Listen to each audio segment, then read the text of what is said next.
حسین احمد مدنی رحمت اللہ علیہ چوی کلی دی جیل کو کلی جیل کے ورواچو نو اغی وقت کی عمر 70 یا 75 سال عمر دا اویاو و دا پینزو یا کالو بسمر دا کمزورتیا عمری ویچی جیل کے واچو 70-75 سال عمریو وی جیل کے میں قرآن شروع کو نو 20 سپاری پا جیل کے قرآن کریم حفظ شل سپاری دا 70-75 سال پا عمر کی پا جیل کی شل سپاری قرآن کریم حفظ دا معجزہ دا قرآن دیر زر یادیگی دیر زر سینو ترازی نو چی دا قرآن تلاوت کو دا قرآن کریم یو آیت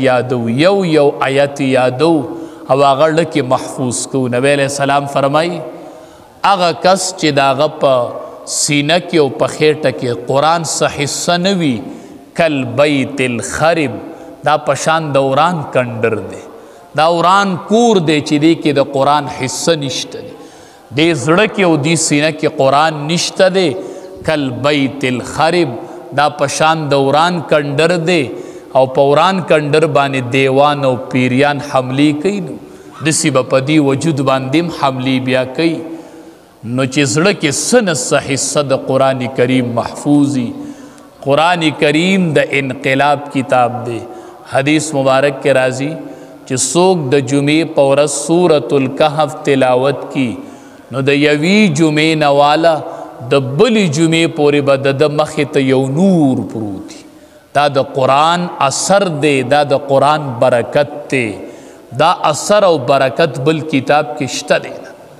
دا صرف پا قرآن کریم کے دا اثر او برکت اللہ یخی دے لبید ابن ربیعہ دا عرب یو مشہور شاعرو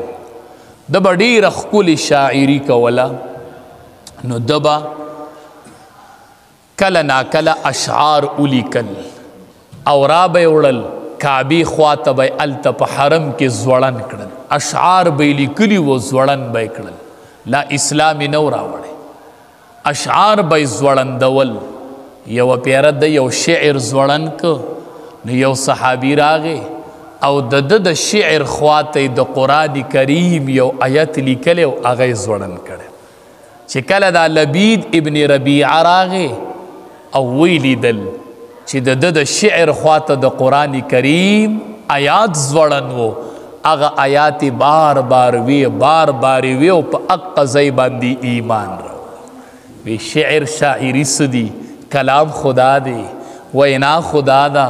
دے کی سمر وزن پروتے دے کی سمر کمال پروتے وی بیا ورطا یورس صحابی وی چی ما تلک شعر شاعری وکا یو سو اشعار راتو آیا بیا غورتوی چی دا کمی ورزی نمی سورہ بقرہ سورہ عمران چی دامی ویلی دی نو دا اغین ورزی نا پس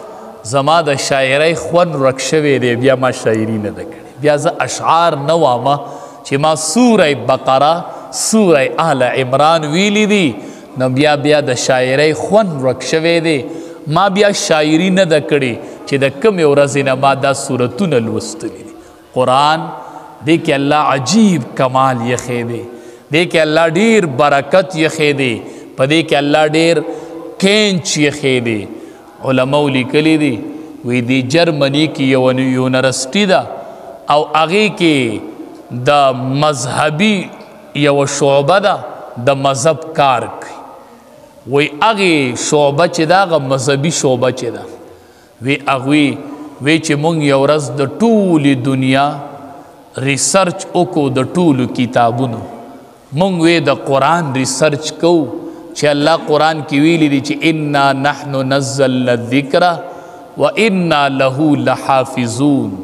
چی قرآن مونگ نازل کرے دے مونگ بے حفاظت کو آیا چی قرآن محفوظ دیو کندے نوی دغی شعبے والوی چی مونگ سلویخ زرق نسخی دا قرآن کریم رو غختلی دا مختلف ملکونونا پا انگلش جبا کی پا یو جبا کی پا بل جبا کی دا مختلف اطراف دا دنیانا سلویخ زر نسخی خود قرآن کریم رو او چې هغه څلوېښت زرم د یو بل سره وکتلي مونږ وی چې دې کې تبدیلي شته که نه قرآن کې رد و بدل شته که نه وی څلوېښت زره نسخې د قرآن د یو بل سره وکتلې د یو زبر زیر فرق پکې راونوتو مونږ فیصله وکړله چې الله چې قرآن کې ویلي دي چې انا نحن نزلنا الذکر و انا له لحافظون قرآن په خپل اصلي شکل کې هغه موجود دی څلوېښت زره نسخو کې د قرآن کریم فرق راونوت